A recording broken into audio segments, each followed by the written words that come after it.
Hi, everyone, and welcome to Lurking for Legends, a live videocast where we do live reads with amazingly talented authors of all genres. I'm Christie Stratus, historical suspense and historical fantasy author, and my awesome co-hosts are epic fantasy author Richard H. Stevens and sci-fi author David M. Kelly. Lurking for Legends is an interactive broadcast, and we encourage viewers to chime in with any questions for our guests or comment on what we're reading to you. So tonight we're very excited to have contemporary fiction author Jody Swannell. Welcome, Jody. Thank you. I appreciate being here. Thanks, guys. I'm really grateful. It's great to have you here, and we've been looking forward to it. Everybody here knows that we had to move it by a week, so we really appreciate everybody, tuning in anyway. I know it's, it can be kind of last minute, but these things happen. What are you going to do, right? So we really appreciate you tuning in. So Jody, tell us a little bit about yourself. Tell us what you write, a little bit about you. Okay. I'm I'm new to writing, so I just started my first novel the beginning of last year, and I published it in March. I've always been an avid reader and writing in journals and stuff like that, but that was the first time I decided, okay, that's it. I'm gonna do it. I'm gonna go ahead and publish a book, and I went through a huge learning curve and worked on that. I'm not from Kitchener area, but I've lived here for maybe over 20 years now, but I'm from up north. So I was born in Kapuskasing, and I grew up in military bases. So I moved around a lot and got to meet a lot of interesting people. And yeah, I don't know. Cool. So did you just like jump into writing, or did you do some classes or courses or anything first? I jumped. Yeah, that's fun. I didn't take any classes. I mean, I was taking like a web design course at McMaster University, trying to learn how to use the computer and stuff. And then they discontinued that. So I really like designing and writing things. And like I said, I was always journaling, writing with pen. So my son's girlfriend actually caught me. I thought, oh, I'm going to write a book. I started, writing it. And she said, what are you doing? And I'm like, nothing. What do you want? And then I told her I'm writing a book, and she said, well, I want to read it. And as soon as she said that, I thought, okay, now I've got to do it. And I just, buckled down. I started learning from everything, like starting with, okay, I need to write in New Times Roman and double space and indentation. I had to learn from scratch everything. Well, you know what? That is totally amazing. I just met Jody a couple months ago at one of the local writers groups, and you would never know she's just jumped into being a writer. I've done a couple book events with her now, and her booth setup is second to none. It looks better than most booths that are there. Aw, that's nice. She seemed to do very well there. I think she outsold me at the last one we just did, so I'm a little jealous. I could probably learn something from Jody, and Jody's been doing it less than I have. So no, she did amazing, and I've got one of her books, and I read it, and I really enjoyed it. So Jody, you've jumped in with both feet. That's fantastic. You're doing really well. I was determined. That's great. And another thing too is we had a meeting a couple of weeks ago, and the host of the writing group couldn't come, and Jody stepped in, and she ran the whole meeting, and she did an amazing job. Like, you would never know she's just new to writing, because the answer she gave the newer writers that were asking questions, she just knew them like that, and she was snapping them off. I thought, wow, I would never know you were a new writer. That is great. Wow, that's fantastic. Yeah. Thank you.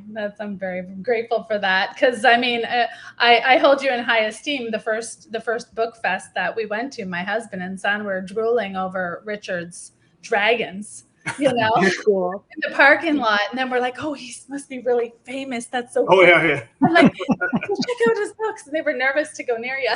Oh no. It was funny. That is funny.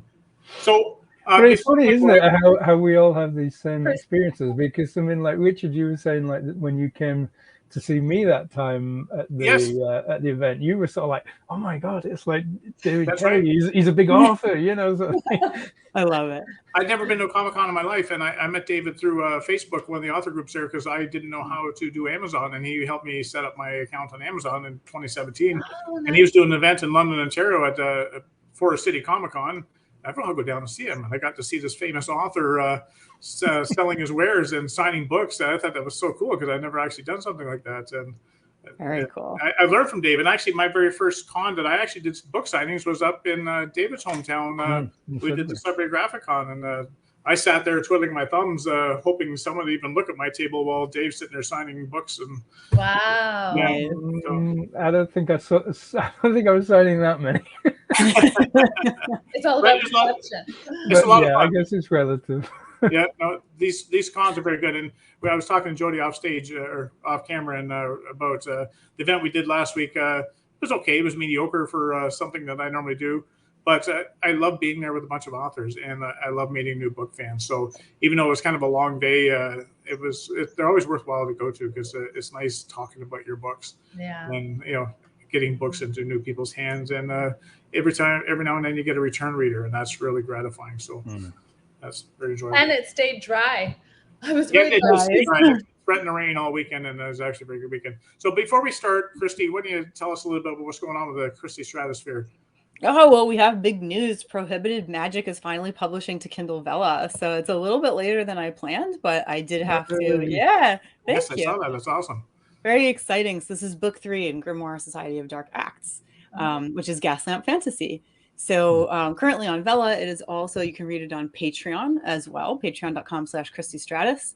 And you get it there first. You get it there on Friday, and then you get it on Vella on Monday. And today on Vella, all 4 of the first episodes posted. So episodes 1 to 4 are now available. Episodes 1 to 3 are free on Vella. The 4th one you do have to start paying for from episode 4 forward. But on my Patreon, episodes 1 to 4 are free. So definitely check that out. It's only $1 a month, and you can read every episode ahead of time. So I'm super excited about it. I'm currently writing episode 10, so I'm well ahead. And getting good feedback already. So that's very exciting. Awesome. Yeah, super excited about it. And also you got new covers as well, haven't you, Christie? Yeah, I got new covers. Yes, that was a whole thing. I initially was going to get 1 new cover done. I was looking at all these places like Shutterstock, and it was just so much AI, and I really wanted a human cover designer to do it for me, So I worked with Con Lavery. He's fantastic. He's designed my website. I work with him all the time. And he actually remade all of my covers so that they all go together. And I love them. They're really, really cool. They look very nice. I saw them. Yeah. Thank you. Yeah. We've had him on here a few times. So yeah, he's fantastic. Absolutely. Wow, that's neat. How about you, Dave? What's new in the David Kelly universe? What's new in my universe? I finally got my suspension back on my car. You had your license suspended. No, my suspension. Yeah, I finally got it all back together, which has been like a major pain in the rear end. No pun intended. No pun intended. And so I then dropped it off the ramps and found out that I had one of my tires was goddamn flat. So then I had to sort that out. It's just never ending. One after the other. Yeah. But on the writing front, I have started editing my Joe Ballon prequel novella. Nice. And I'm about a third of the way through that now. And I am still working on the next Hyperia Jones book. I'm around probably about 30% into the way in 30% of the way into that at the moment. But other than that, trying, as I say, mostly to put my car back together so I can actually drive it this year, I hope. That would be cool. So yeah, I've been more greasy than keyboardy. What about you, Richard? Yeah, no, I'm about 92,000 words into book 4 in the Highcliffe Guardian series. It's coming along slowly, but I think the action's starting to pick up, so that's going to help the writing pick up as well. So we're getting near the climax of the 4 books. Yeah, Richard does live reads sometimes while he's editing, and I missed the last one. And I was really upset. Yeah. Like, cool. Yeah, I've kind of seen that once.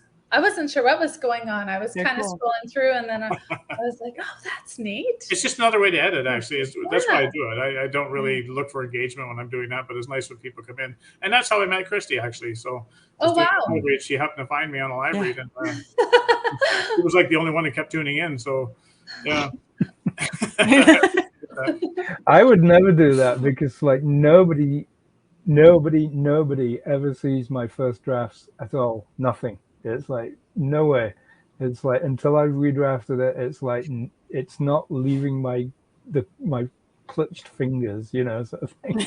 It's just another. There's so many different ways to edit your book, and obviously someone else edited as well. But when you're doing your own editing phases, you do it on paper, you do it on the computer, you do it by reading it out loud. So that's just another way to, especially for dialogue. I find reading it out loud really helps you smooth the dialogue, because when you write these purple prose in your dialogue, it sounds so awesome when you're typing it on your computer. Yeah. But read it out loud, that sounds awful corny. Right? No one ever speaks like that, and you change it. So it's a great way to edit your book. But, as far as events go, I have another event coming up this weekend. This is my premier event that all year I look forward to this day. It's the Fergus Medieval Fair. And that's it is my genre, and I rock this one. Like, I do a lot of writers' festivals, and I don't sell a lot of books at writers' festivals because most people are there for other stuff other than fantasy. And there's always so much fantasy in a writers' festival that, you're just this tiny little fish in this big ocean. But when I do the Fergus Medieval Fair, I'm it. So people look forward to my books, and I do very well there. So I'm looking forward to that. Hopefully the rain will hold off. And then we're doing another one. I'm doing a charity event in Hamilton on July 29th called Neighbor to Neighbor. It's to help Hamilton charity. I think they look after people that aren't as well-to-do. So I'll be there in Hamilton. And you can check my website, www.richardastevens.com. Yeah, you'll see all the events on my appearances tab. My wife always updates it. So I hope to see some of you out there, and I'd love to sign a book or just say hi. So that's about it with me right now. Nice. And before we came on air, we discussed that we're going to do Jody first. Okay. We actually had an arm wrestling competition, and I lost. Okay. Yeah. So we're going to let you set it up, Jody. So I'm just gonna start with a brief part of the scene, and then you can let people know just the way you sent it to us. You can let people know who we are and who's playing what character, and you can do the brief thing of the scene. And okay. Yep, I'll set up the story for us. Am I ready? Yeah, go ahead. Yep, it's all yours. Okay. So I will be narrating and reading for the protagonist, my main character. That's 26-year-old Kim Hart. She's a happy restaurant manager that finds herself thrust into a world on the brink of destruction. Christie is going to be Anna, Kim's neighbor, who works for Nexus and specializing in studying companions. And companions are symbiotic collective consciousness made of the microbiome in vertebrates, all vertebrates. Christie's also going to be Julia, Kim's older sister, and a couple of Nexus staff, Veronica and Priya. So we'll keep you busy reading, and they're assigned to study Kim's immediate home environment for evidence of interference from the hidden fourth dimension. Richard's going to be reading Ramesh. He's Anna's colleague from Nexus and has a senior position in the department designated to companion research, and he's Kim's new love interest. Richard's also going to be the pizza delivery driver, as a brief line, and Billy, who works for Nexus, and he's the head of the AI department and one of the technical geniuses responsible for the creation and maintenance of Nexus Company's AI program, and the AI is called ZVAX. Now, David will be reading Ken, which is Billy's assistant and historical researcher.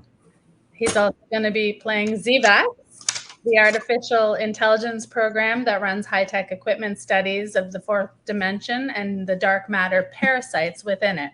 He's also going to be reading for Jacob, who is Kim's dearest best friend. So the scene we're going to start from is from chapter 5 of the novel, and the novel's called Dark Reaction. I don't know if that was mentioned. So we're going to start. Kim is at Nexus.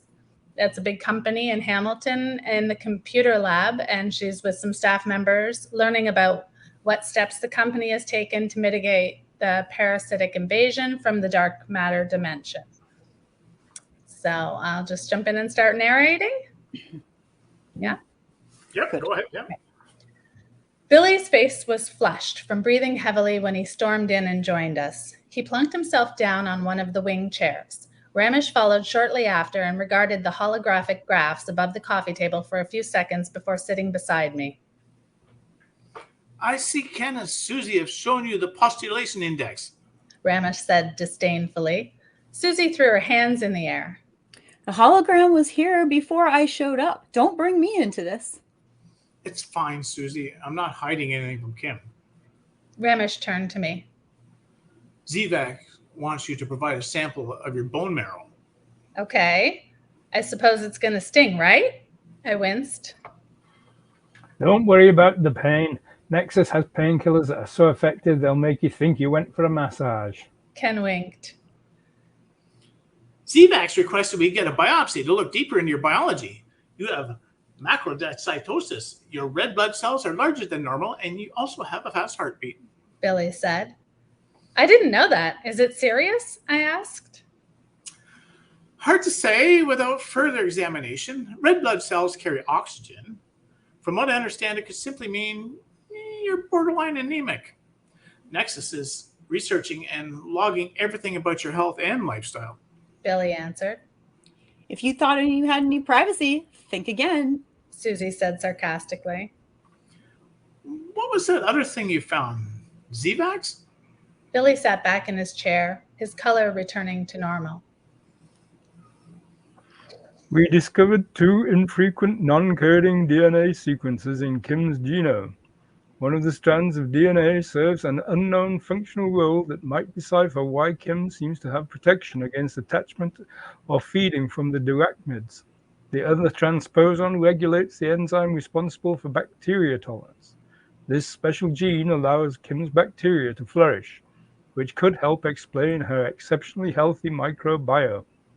The mutation may be key to the human-companion relationship. Zivax responded. Billy leered at Ramesh, and I sensed he was using his companion to communicate. Ramesh tented his fingertips and gave Billy a brutal look in return. Zivacs, any records of similar non-coding DNA in your database? Ramesh asked. Yes, samples of the same sequences are in the remains of human sacrifices from a Mayan temple in Chichen Itza, specifically a priest chamber where all human remains have the same mutagen. Let me guess, the alligator chamber? Billy said. That is correct. Zivac said. That's where Diego found his jadeite meteor sample with the tiny fraction of the exotic matter he's been so obsessed with for the past 10 years. It was in the belly of an alligator near the secret chamber.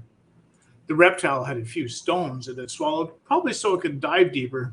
That's why the temple beside it was named the alligator chamber. Billy explained to the rest of us. That's interesting. I spent months studying the classified dark codex found in that temple. They sacrificed members of not one of the tribes to appease their god from the dream world, Pucci. The codex described a mysterious world overlapping ours, calling with evil monsters that Pucci would unleash upon them if they didn't perform a monthly ritual. Approximately every 30 years, coinciding with Saturn's orbit, they would also have a mass sacrifice of hundreds of tribespeople at once. The timeline corresponded to the arachnid life cycle. We presume the ritual was to counteract the egg hatch. Ken said thoughtfully. It sounded morbidly absurd, but at the same time, these ancient Mayan priests were onto something. They knew too much about the fourth dimension, the arachnids, and their life cycle. I was disturbed by hearing they targeted folks with the same rare non-coding DNA that I had and was none too impressed with the god Pucci. Project Arrow has taken precedent anyway, so I doubt Zivax's index will mean anything. I hope for victory. Then we can get on to the fun stuff like augmented reality. Susie said and applied a lip balm. We all hope for the project's success. I'm concerned because Zivax is concerned. Billy said pointedly. Susie turned to stare at Ramesh. Kim has agreed to participate in the Gamma Project. Samuel hasn't expressed interest in the Gamma Project and will focus on Project Arrow. I'll take Kim to get the bone marrow sample. We'll hope for the best. Ramesh stood and looked down at me. If you come with me, we'll visit the Meteorcorium. We said goodbye to the group at the computer lab and headed to the exit. What exactly is non-coding DNA? I asked in the elevator. Picture a birthday cake. If DNA gives you the ingredients, then non-coding DNA tells you when the birthday is and how much cake to make. You may be familiar with the term junk DNA. We're learning that even what seems to be scrap has a purpose. Ramesh said. Fascinating, I said. We found the Medicorium crowded with people and mobile units. Inside and out were lineups of Nexus staff getting their nanobot-infused shots. Ramesh escorted me to a reasonably vacant area compared to the rest of the medical center and was kind enough to wait. Ken was right. I donated a sample of my bone marrow and it was painless. The nurse applied a local anesthetic with a cotton ball and I didn't feel the needle in my hip bone. After the biopsy, we rode the shuttle back to Commune A, where we sat on the bench for a few minutes before ordering me a ride home. How many injections are being administered to start with? I asked. Nexus outlined this vaccination plan years ago. They've invested untold amounts of money in nanotechnology, medical equipment, and staff on call waiting for the go-ahead. Ramesh flipped through something on his phone. If I were to guess, I would say once they ramp it up to the general public, they'll be able to give out 6 or 7 million doses daily. That's great news. Will the companions heal? We don't know for sure. We hope the children can grow into adulthood without ever having to experience the invading parasite feeding off them. Society will have a new mentality, competent generation. A new mentally competent generation without the hindrance of sociopathic personalities lacking empathy, he said. Ramesh reached into his pocket and handed me a small jewelry box. I took it and looked up at him. Are you giving me a present? I framed the words in my mind as I looked into his eyes. He blinked twice, which I had come to realize meant no. Scolding myself internally for feeling disappointed, I turned the box over to inspect it. What's this? Nexus would like you to wear it at all times. This waterproof health monitor is called a Welxus. It will track your vitals 24/7. Ramesh said. I opened the box to find a stylish stainless steel bracelet with a simple braided design. It was dainty and, unlike my smartwatch, had no prominent components. According to the instructions, it only needed to be charged for an hour once a week. At least it's pretty, I said. So are you. My heart raced, and I cursed myself for putting the bracelet on already. Zivax is probably recording an anomaly right now. I smiled weakly at him and fiddled with my hair. Ramesh turned away, and I saw the little blue electric car pull up with Cynthia behind the wheel. Lay low, and please, try to stay close to home for the next few days. I'll be in touch soon. Ramesh opened the car door. Okay, thank you. I touched his arm lightly, and he smiled before backing away. On the ride home, I clutched the seat and stayed quiet as Cynthia weaved in and out of side roads and alleys. Zivex directed her, and although we took an extra 15 minutes to get home, we only witnessed a couple of fender benders and one house fire. Cynthia explained that the alleys and side roads were safer because troublemakers had moved from the shadowy neighborhoods to the main roadways. I relaxed once inside my house, musing as Loki carried one of Jacob's dirty socks and ran to maul me. What's this, baby? Thank you. I sat on the floor to take off my shoes and threw the sock at Jacob. I was listening to the news and the public health department just announced a new COVID vaccination against another dangerous variant. There's a hotline for people to make appointments around the clock. Military and mobile units are getting set up all over the city, Jacob said. I put my shoes and purse away. Did they? It's amazing how efficient Nexus is. I feared it was something like that. He closed the app on his phone. Yeah, they've been sitting on Project Arrow for about a decade. Dad's rock sample provided the missing puzzle piece, and they have launched the planned attack on the invaders, I said dramatically. Too bad they didn't start it before the hatching. The radio station also reported several assaults and a bunch of property damage. The main highway is gridlocked from multiple pileups as well. Jacob crossed his arms. I exhaled. It's fucking scary out there, Jacob. Jacob described his day as uneventful. The science girls in the basement were so quiet that he had popped his head downstairs partway through the day to see if they were there. Priya whispered to him that it was Veronica's turn to sleep. They took turns, so one of them was always awake to check the readings. They watched to see whether the resonance fluctuations recorded were spontaneous or had a pattern. I recounted my day to him, explaining that Project Arrow's nanotechnology was in the COVID vaccines coming out for the new variant. I also described the strange and creepy connection between my junk DNA and Mayan sacrifices. I would love to get my hands on that classified Mayan codex. Jacob rubbed his hands together as a fly does when it cleans itself. I figured you would. As soon as the guys talked about secret chambers, sacrifices, and rituals, I thought of you. I lightly punched him on the shoulder. You know what I like. He wiggled his eyebrows at me, making me laugh. For dinner, we ate pizza paid for by Priya, who assured us she was using a Nexus credit card. The pizza came almost an hour late.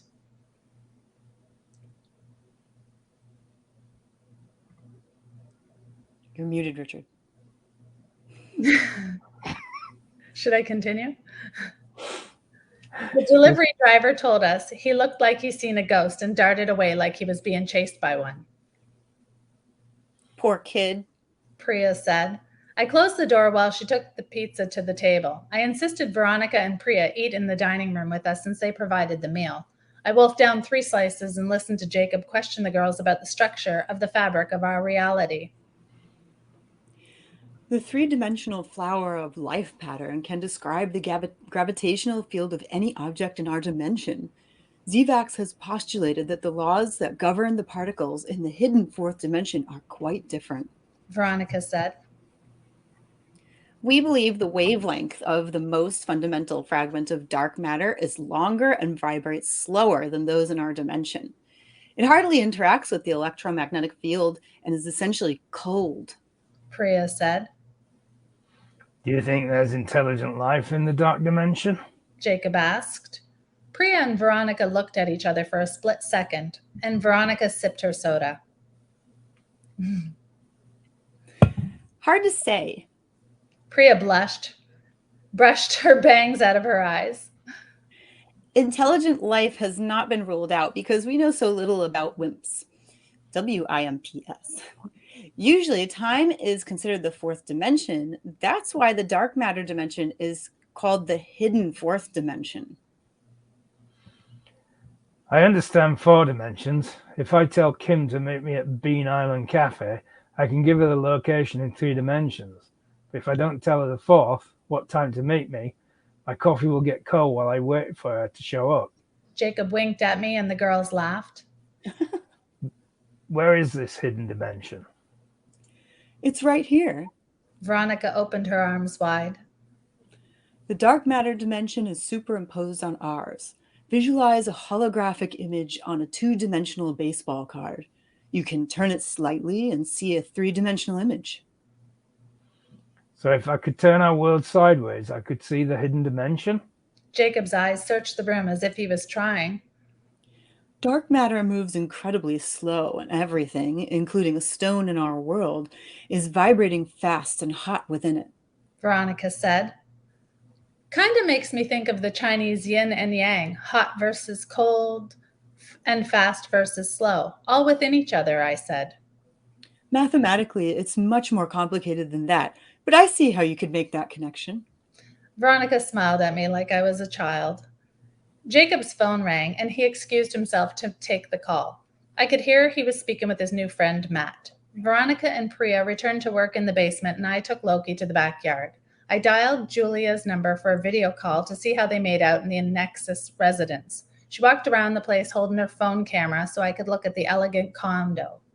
Holy crap, Jules, what a view, I said. I know, it's beautiful. It overlooks Lake Ontario. So, don't keep me waiting, I said. Jeffrey has accepted the possession for a 1-year contract. Julia's white teeth gleamed on my screen.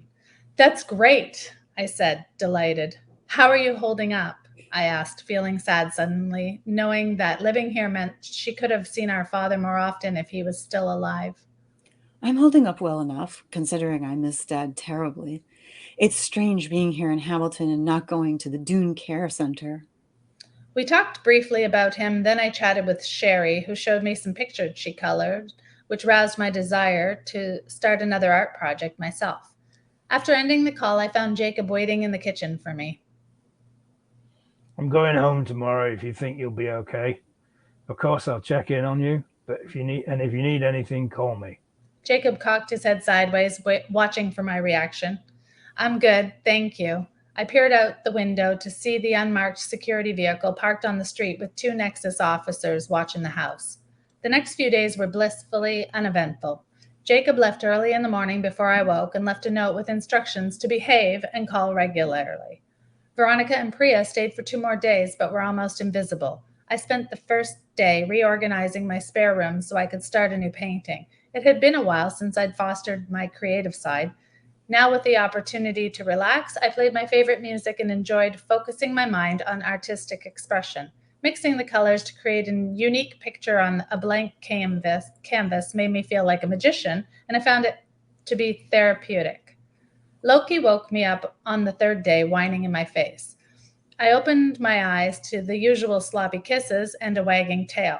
My phone showed I had slept 2 hours past when I usually just got out of bed. Just let me get my robe on, and I'll let you out, sweetie. I poured cereal into a bowl while watching him run around in the backyard. He was sniffing the packed grass where the sensors that Priya and Veronica removed the previous day had left indentations. They'd packed their gear last night when Nexus reached out to them, saying they'd collected enough data at my place. I was to keep wearing the Welksys monitor that Ramesh gave me. He sent me several messages checking how I was doing and informing me that the bone marrow tests didn't reveal anything special. I was putting a load of laundry in the washer when the doorbell rang. Loki beat me to the entrance, and I opened the door to see Anna, with unusually messy hair, looking like she hadn't slept. Jesus Christ, Anna, you look like shit. Come in the house, I blurted. Thanks. She stepped inside and looked over her shoulder self-consciously at the security detail parked outside our houses. What's the matter? I asked. She flipped her shoes off and went to sit on my couch. Loki jumped on her lap and she hugged him. Oh, Kim, it's a fucking disaster. She ran her fingers through her hair. I tensed. She was scaring me. What happened? Project Arrow. It's completely backfired. I dropped into the chair across from her. What do you mean it backfired? I remembered Billy's warning. Images flashed through my mind of people getting sick from radiation poisoning or torn apart from the inside out. At first, everything went as expected. The nanobots successfully inserted Project Arrow's synthetic particles into the targeted glands. It was wonderful, and we celebrated. The Drachnids stopped feeding, and follow-up tests showed that they had disappeared. Anna sniffed. Where'd they go? We didn't know at first. We foolishly hoped they were poisoned and died. Anna put both her hands on her cheeks. They didn't go far. Wherever they went, they had undergone a type of biological metamorphosis. Oh, no. Zivax concluded that the Drachnids and larvae were under stress from hunger. Initially, the synthetic particles repelled them, but they also provoked a physical and behavioral change. The people who received the injection came in to get rescanned. The Drachnids had reattached to them with bloated stylets and fed more aggressively. The transformed parasites behaved like a single-minded swarm, hyper-focused on the pineal gland. Anna looked crazed. The end. Thank you, guys. That was fun. And that was great. That was really great. My apologies. It was funny because Jody said, should we continue? And I looked back at the screen, and Christie seemed like she was laughing. And I thought, should you continue because Christie's laughing? And then I sat back down in front of the screen after I'd done the pizza guy, and I looked and I was muted. And I go, my God. At least, yeah, but you demonstrated it. And about 2 paragraphs before that, I knew I was muted. I'm thinking, okay, make sure you unmute. Make sure, I will unmute. I'm not like that. And sure enough, I did it. That's how it always has to work. It must. Oh, my goodness. I love the pizza box. That could have been your Oscar-winning moment. It could have been. And there was one word I go through the manuscripts beforehand, and I try to look for words that I'm going to struggle with. And I must have missed this one. And the word was Medicorium. Yeah. I think I call it mediocre.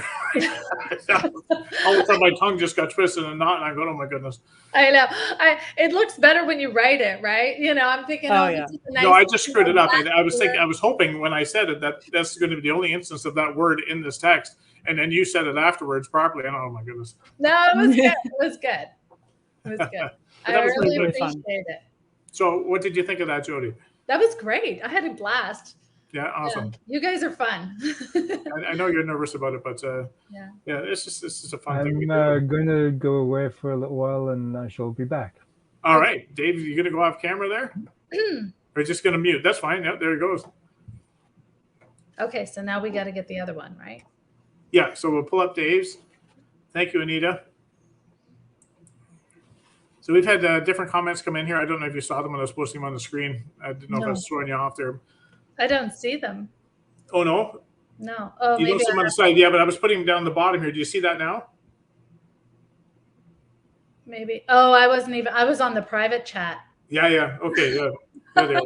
That's where it's automatically. Oh, okay. Margaret Pinard, she generally joins us, and she makes a point of coming and seeing us. So I did get the mask, right? Wasn't his mask amazing? I loved it. Yeah, awesome. I'm always looking at my third screen, and all of a sudden I look back and I saw. Well, I didn't see Dave. I saw. What the hell? You saw Z-Vax? Yeah. That was awesome. He showed it to me before when you guys weren't here, so I knew it was coming. Oh, I love that. I love Yeah. We used to see some of the masks he makes out of paper. That's cool. He made a rhinoceros mask once, and that was something else. Yeah. Oh, He really? actually put it on his over his head. Yeah, know, it was like a whole helmet, thing, yeah. You know, he 3D printed it. It was really cool. Yeah? Oh, wow. I guess I better pull Dave's up before we get in there. So that was a great reading, Jody. You did well. Yeah. We got professional. Yeah. Was it good? No, You have an easy to listen to voice. Oh, thank you. I thought the same about you guys, and I was worried because I thought, okay, my husband said, don't race through it. You're going too fast. I'm like, I want to get it over with. I'm scared. That was always my knock. My wife always said that to me when I first started doing live reads. She said, you read too fast. Yeah. It's easy to do that. Yeah. Oh, yeah, for sure. You get nervous or whatever. Yeah. So I'm supposed to be debonair and sophisticated and handsome. I don't think I can do any of those three, but he says, think Cary Grant. And I don't think I'm Cary Grant, but I'm going to wear a suit. Maybe that'll offset it. Nice. I think you'll do great. I'm a smooth operator. Yeah, you're a smooth operator. Yeah. Nice. And you're also the youngest daughter. I'm also a 9-year-old. Yeah. Nice. I have met once a smooth operator male and a young girl. Nice. I wanted to get a bow for my hair, but I couldn't couldn't get anything to show on my. And Jody, it looks like you're my wife, and it says you're patient, and that would probably sum up what you need to be. That's easy. Oh, but you were involved with Doug in college. Who's Doug? I'm Doug. Oh, Oh, the competition. little animosity. Indeed. Nice mustache. All right, David here's is a Cary mustache Grant. Do I look like before. Cary Grant now? Better. The suit No. looks good. It does. You'll have to work on your dimple. Was that supportive? All right, Dave, if you want to introduce us and your story. Okay. Did you describe the characters? I didn't do anything, Dave. No, I was leaving that Okay. all to you. Yeah, we were just having a nice discussion. We're talking about you. Okay. So this is an excerpt from my story, A Place in the Sun, which is based on the classic novel and movie Mr. Blandings Builds His Dream House, largely, with science fiction things.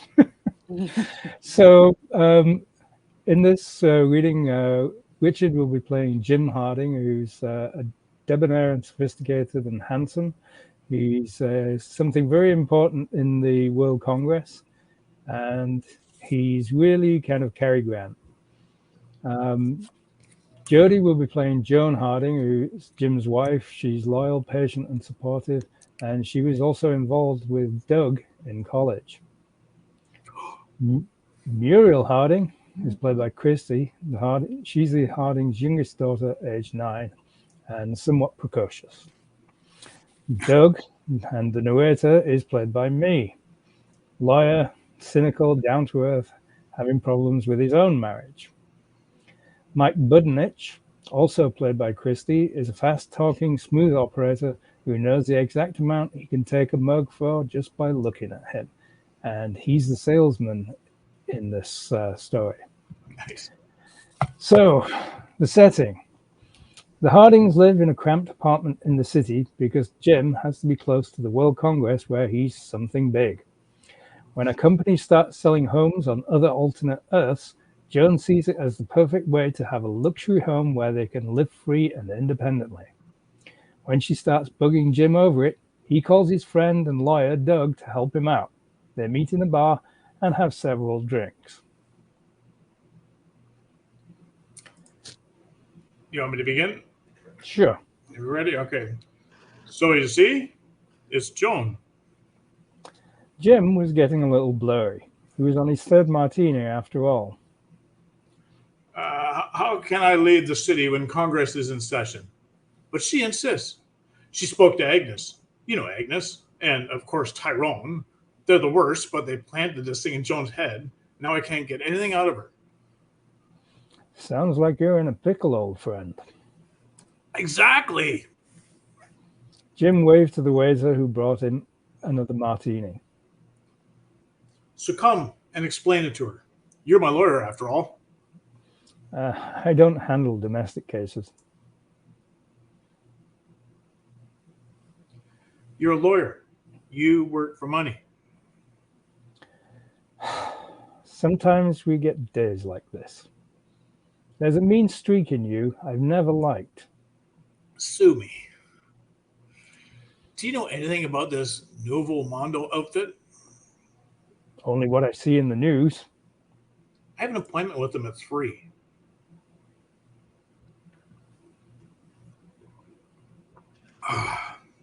I'd like you to come. Keep me out of trouble. That sort of thing. That would be a first. One more martini was enough to see me agreeing to go to the downtown sales room. Although after the liquid lunch, I wasn't sure if I was still covered by the Bar Association.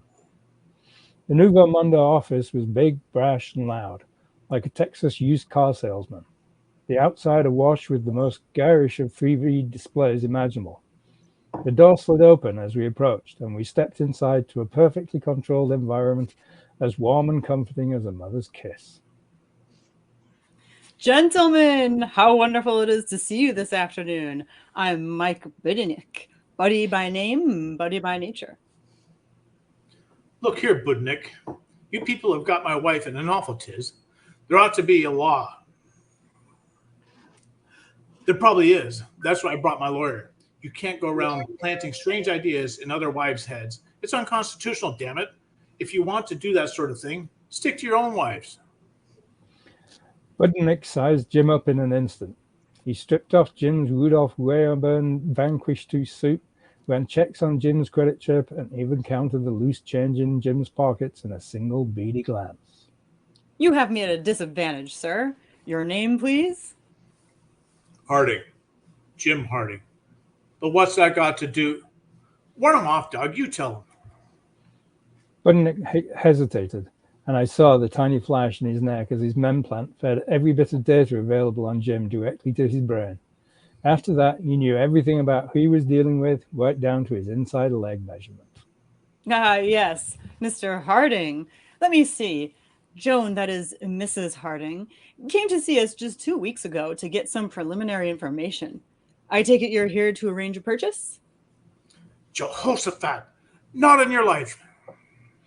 Jim stood tall for a moment, then the martinis pulled him back down. I'm not. Now, look here, old man. I don't mean to degenerate your business, but some of us can't simply leave town at the drop of a hat. I have important work to do here. It would be irresponsible. I can't leave. And that right there is the beauty of buying a home from Nuevo Mondo Inc. Our patented TetraQuince shift gate technology means that you can be in your home in minutes without even suffering the indignity of a transit tube. We're proud to say we now have shift gates in easy walking distance throughout every major city and town worldwide. What nonsense. Jim pulled out a soothe stick and activated it with a sharp flick, sucking in spicy aromatic fumes. What kind of idiot would trust a contraption like that? You're quite right, of course. But if you gentlemen would care to come this way, I'd like to show you just what it is that makes Nuevo Mondo the best choice for your new home. Jim was about to object, but now I admit I was curious. Come on, let's take a look. We came all the way down here, and I wouldn't mind learning more. And it would help your discussion with Joan. All right. Budnick led us to a side door and held it open. I stepped through behind Jim and walked slap bang into the middle of his back. He stopped just inside the door, and when I recovered from the collision, I understood why. Instead of the expected office, we were on a broad concrete patio overlooking an open vista of rolling hills, lush wetlands, and thick forest. In the distance, a herd of long-necked dinosaurs munched happily on ferns, braying occasionally over the primeval landscape. Jump at your Jehoshaphat. Is that some kind of trick? Jim edged forward towards the thick wire mesh that enclosed the patio area. Where's the city? Right where you left it. This is Earth Prime, the first alternate Earth Dr. Korolov discovered when he created the TetraQuince shift gate. In this reality, the impact that killed off the dinosaurs never happened, and they still rule the world. Amazing, isn't it? A snort came over my shoulder, and I turned to see the barrel-sized head of one of the dinosaur creatures lowering down towards me. Can't get it in camera, it's too big. There you go.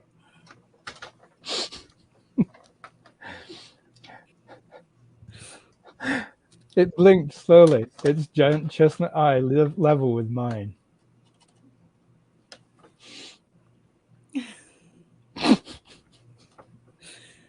That's a female brachiosaur. Sometimes they get curious. I imagine we smell peculiar to them. The brachiosaur brushed its slim nose against the cage and belched.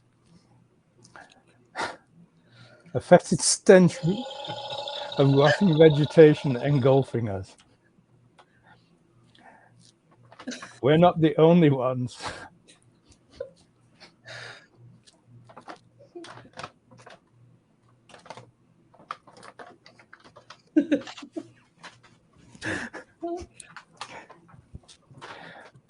We're not the only ones, I muttered past my fingers, holding my hand over my face. But how did we get here? Jim looked at me as if it was somehow my fault. Nuevo Mondo serves over 300 cities around the world. Budnick gestured at the lush greenery. Would you believe it, gentlemen? The company only has a single office. As we like to say, all roads lead to Prime. My head was spinning from something other than the martinis. That still doesn't explain it. A flash of lightning broke the skies, which darkened rapidly. In less than a minute, fat drops of rain started to pelt us, and Budnick pointed back towards the door. We should go in. It's monsoon season. We barely got to the door before a deluge fell from the sky, bouncing over 10 centimeters up from the bone grey concrete of the patio. I ducked through the door, but was already soaked. Jim lifted a finger, then marched back through the showroom and out to the front entrance. He returned a moment later, his long face managing to somehow look puzzled and taciturn at the same time. Jim, He held up his finger again, opened the door to the patio, and stuck his head momentarily outside. When he moved back, his perfectly groomed hair was wet. It's not raining out there. He gestured to the front door. But it's raining out here? And the city? Allow me to explain. Budnick guided us to a couple of comfortable armchairs snugged around a polished oak coffee table. The entrance you came through is one of our shift gates. When anyone enters our showroom, they are instantly transported here. The gate remembers who you are and where you came from, automatically sending you back there when you leave. It saves a fortune in rent. Apart from the storefront, this entire building is located in Tishomingo, Mississippi. Where? Exactly. I need a drink. Jim said with a determined passion I sympathized with. Budnick grinned and reached under the desk. A hidden door slid open in the middle of the coffee table, and a mini bar popped up. I reached for a glass, but Jim had already beaten me to it and was pouring himself a bourbon. It wasn't a small one either. You didn't feel a thing, did you? Budnick helped himself to a small Bloody Mary. Admit it. I thought I remembered a slightly odd sensation as we entered, but perhaps that was rationalizing after the fact. Certainly nothing had occurred to make me feel something significant had happened, if it had.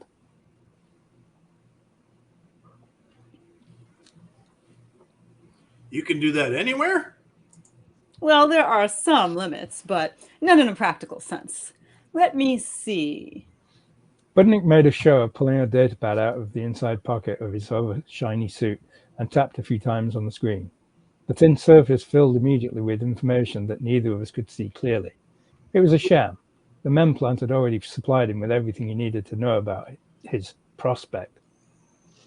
You work at the World Congress, Mr. Harding, and your personal office is on the corner of 18th and Fairfax. The nearest gate to you is next door to Horwald's on Willoughby, less than a 3-minute walk. Jim had that look on his face I'd seen many times with clients, one that says they're hooked. It's the kind of look you see in small animals just as they reach for the bait in the trap. Hang on, Jim. What about Joan and the girls? Don't you think? Your wife has already tried the gates downtown. They're right next to all the main stores. There's even one inside Marcy's. Also, the gates serving the girls' schools are within a 5 minutes walk. And with kids, you know, it's all a big adventure anyway. Jim, just Shh! And how much does all this cost, Mr. Budnick? Access to the shift gates is included in all of our estate packages. The company takes care of all maintenance, at no cost to the client, of course. That was it. That was the bombshell right there. And the estate package pricing? I butted in, ignoring Jim's warning glance. How much do those cost? Building costs are on par with any modern custom construction. Our consultants work extensively with the client to ensure that everything is satisfactory. I doubled the number I'd initially thought of. The biggest decision for the client is simply how much world they want to pay for. There are infinite possibilities for environment, climate, location, terrain. I quadrupled the cost in my head. Jim, apart from the cottage, you've never lived in anything but an apartment. Buying a house is a tricky thing. With the premium on land globally, and especially in the major population centers, old-fashioned individual homes were impractical nowadays, and almost everyone lived in apartments. Exactly, but that's what Joan wants. She said as much. All I want is a place in the sun, Jim. I never thought much about it, but now the cottage is strictly part-time. This would be a permanent home, right? There was a dreamy look in his eyes. He obviously had some crazy idea of owning his own castle or something equally silly. Come on, Jim. We should go. I need to... Sure thing. You head off. I'll call you later. So, how much property do we get? Well, that's what I was saying, Mr. Harding. It all depends how much privacy you want. The smallest unit we do is a 500. Square meters? No. 500 households per world. Imagine Earth, but with only 500 houses on it. Only 5? Jumping Jehoshaphat! The biggest package is the sole occupier of the course. With that, you get an entire planet, No compromises, dwelling built on any location, any size. Roam the planet at will. And do they all have dinosaurs? Oh no, that's just for advertising. You wouldn't believe you'd been through the gate if all you saw was some grass, now would you? A whole world. Jim had a wistful sigh in his voice. So, how much are these options?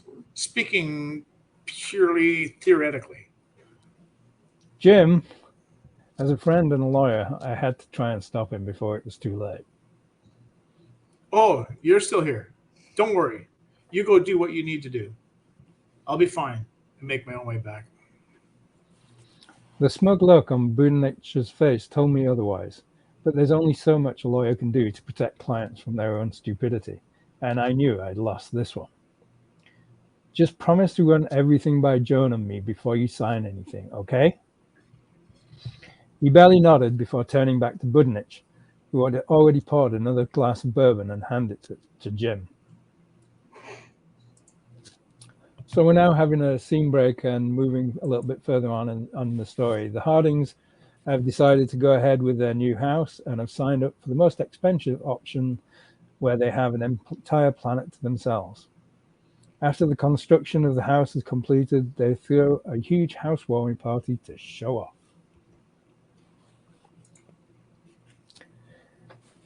And that was that. A few weeks later, I got a message from Jim, complete with 3V simulations and walkthroughs. The house was a sprawling colonial affair on the shore of the alternate Earth's equivalent of Lake I can't say that and I'm worth it. Winnipesaukee. It certainly wasn't the bastion of modernity that Jim had been angling for, but compromises are often the not-so-hidden cost of marriage, as I tried to explain to Rebecca on several occasions. I was involved with a corporate share deal that kept me busy for several weeks after that, so my next involvement with the Hardings project wasn't until I received an invitation to the launch party. Modern techniques mean houses are completed far faster than they used to be, but even I was surprised at the speed of construction. I approached the gate on 18th Street warily. I still didn't trust them or the company. Something I see all too frequently in my work is how many shortcuts are taken behind the scenes, often with disastrous results. I took a deep breath and entered the code Jim had sent me into the keypad and stepped in when the green light showed. I had a momentary shiver, probably psychosomatic. Then the door opened into a lustrous setting, the like of which I hadn't seen since my honeymoon in Hawaii 17 years ago. There were no signs or directions to guide me, but a well-laid-out stone path led off to the east. I glanced backwards to check if the gate was still there. Something made me want to leave right away, but that was probably my imagination too.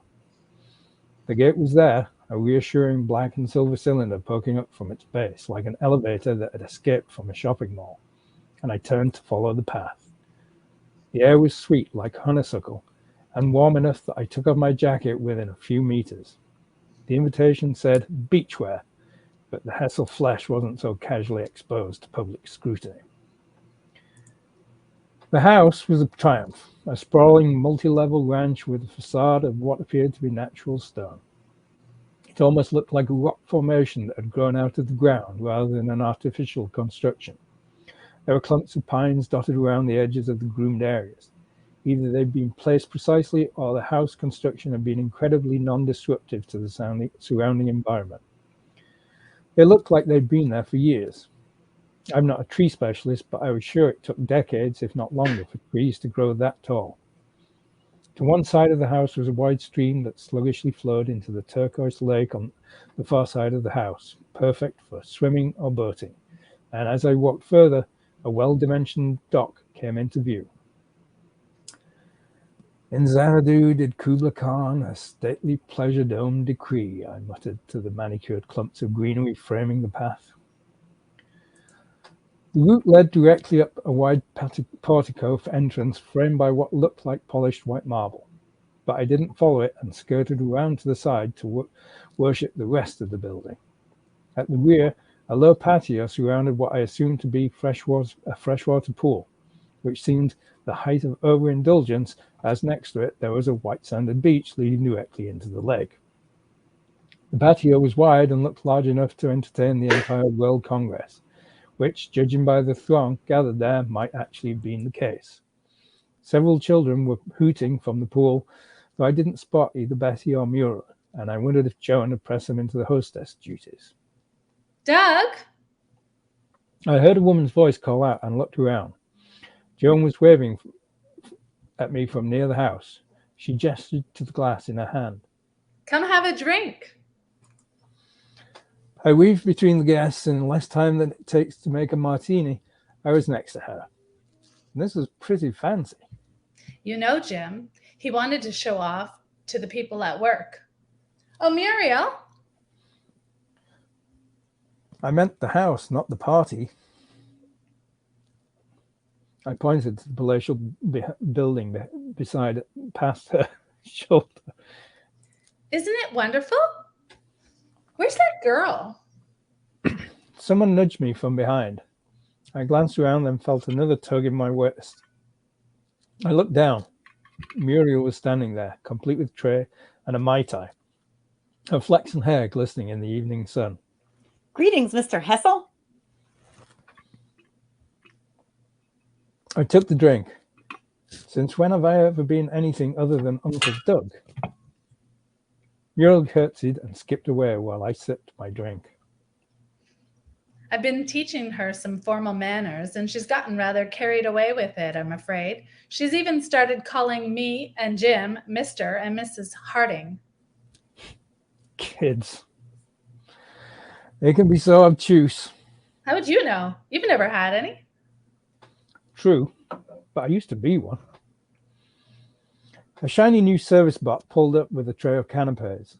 It had a paint job resembling an old-style butler or waiter and hovered by my elbow, but Joan waved it away. Not now, Henry. She looped her arm through mine. I don't think many men ever really grow up, do they?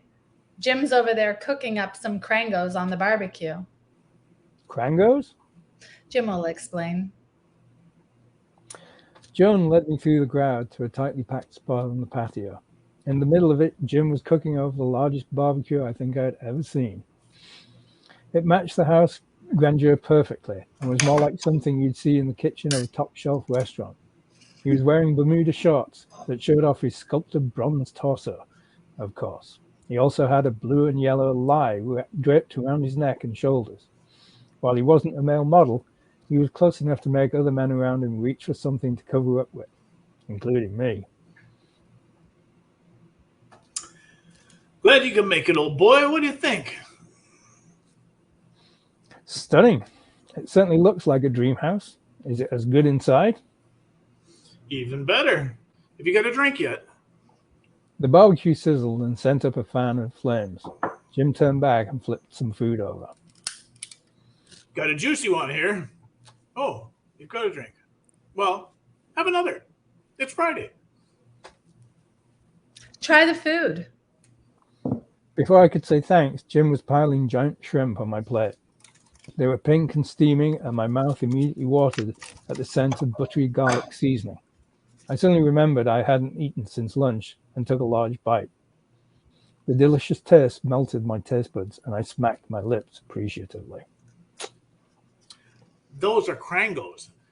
At least that's what the NM people tell me. They live here. Incredibly easy to catch. I realized the taste wasn't quite what you'd expect.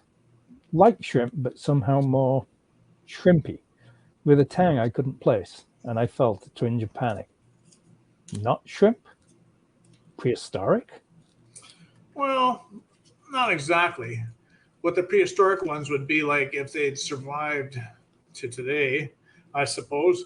Joan made some salad on the table. Is this stuff safe?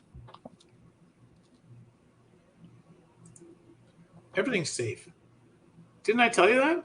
The bugs here, the pathogens, don't know what a human being is. I could say the same about some of my clients. Yes, Well, the upshot is that there's nothing here that can affect people or cause problems like that. Eat up. There's plenty to go around. I'll show you how to catch them later. They just paddle around in the shallows, almost waiting to be caught. You did bring a bathing suit. The end. That was cool. Thank you, That everyone. was a lot of fun. That was a funny one. There was some great It comedy was in there. funny. I'm afraid my friend just doesn't fit in the frame. He was cool. Oh yeah, I though. like that. He is cool. Wow. I can hear the Jurassic Park music. That's awesome. That's That cool. rules. Origami to the new level. Yeah. That's right. So again, we were discussing off air when we're going to appear again. I'm on holidays last part of August, and Dave can't make it on the 8th of August. So generally we're going to pop in. So I'm not sure when we're going to do the next one. We might do it on the 1st of August, but I think that might be a bit of a press to get a third reader or a second reader in. So I'm not sure. We'll keep everyone updated when that happens, and we'll post it again on the social media channels. But right now, we're not sure when we're doing a live read. I will be doing an excerpt from one of my books, and then we need a guest author. So if you're a guest author and you're listening right now and you want to be on that live read, reach out to me, and we'll get you in. But we're going to need your excerpt probably by next week. So if you can do it that quickly, then we'll get you in. That'd be super. Thank you for having me. Were you eating Caroline shrimp, Richard? It's actually it's funny because they're not quite shrimp, and these aren't quite shrimp either. They're just paper. Lots of fiber though. Yeah. Oh, I love it. He says, Christie, she'd buy a home from you any day. Nice. Me too. Yeah. Me too. That was awesome. Oops, all right, I put that back in there again. Sometimes it acts slow. So, Jody, before we leave, thank you for coming on again. Thank you for having me. Appreciate you having you here, and thank you. We look forward to seeing you at the next authors meeting. And Yes. I don't know if I can make the one in August, but we'll see. Okay. Where can people find your books? Your Amazon. website, and where do you sell them? Amazon. I have a website. What is your website? Pardon me? What's your website? Oh, can I send a link? Yeah, I don't know if you can put a link on here though. I could probably No. put it in afterwards. Yeah, I have. I mean, if you go to my Facebook page, you can look up my name, Jody Swannell, and then there's a link Okay. there, and it's on Linktree. So then it has everything kind of in a neat little row. So you can go to the website, you can go to Amazon, you can go to Goodreads.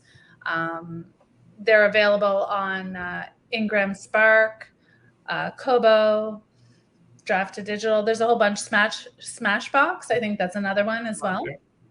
So Amazon's the main one that I know. That's the one I usually share the link to. So if you look at my name or the name of the title of the book, then usually it comes up. Sorry, I wasn't prepared. I don't. No, that's okay. So the book we read from today, is that published? Yes, that one came out, I think, March. So that one's called Dark Reaction.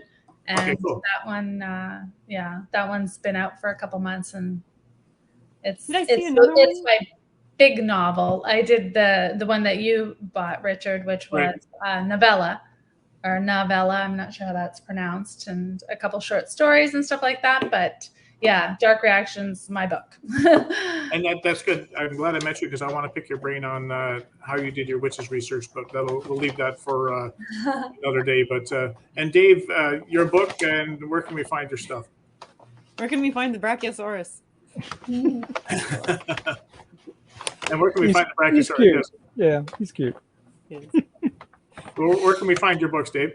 So you can find my books on Amazon, Kobo, Barnes & Noble, pretty much every online bookstore out there. You can order them through my website, davidmkelly.com. But yeah, they're kind of like available everywhere, really. And the story you read today, A Time in the Sun, is that a short story in an anthology, or is that on its own? That's on its own. It's a short story. Although, well, it's probably long enough to be classed as a novella, but yeah, that's actually on its own, again, available through Amazon. So that wasn't the whole story we read today, then. Oh no, there's a lot more than that. Because that could have been like that summed it up when we read the last line there. You know, you could have left it right there, and we'd be happy. But obviously, there's more. No, there's a lot more to it. There's more to it at the beginning, and there's more to it at the end. There's a whole kind of like middle section with like storms and everything goes wrong, and then there's a real big twist at the end. Oh, now I have to find out what happened to my house. Yeah. I might not have sold it in time. The real estate values are going to go right down. So is there anything anyone else wants to say before we sign off today? I think we're good. Just thank you. Thanks again. No, thanks for taking it. Appreciate it. Thank you. So thanks everyone. The reading was fantastic. Yeah, it was great. It was a lot of fun. Even when you just saw my pizza guy go. The box was great. You look great. Yeah, the pizza box was incredible. Thank God I had the box. Yeah. Okay, so thanks again, Jody, for making our live read awesome, and thanks, Christy and Dave. As always, you guys make the Looking for Legends show rock. So until we meet again, everybody, it's either going to be August 1st or it'll be the second Tuesday in September. We'll let you know. Take care, everybody. Take care. Bye. Good night, everyone.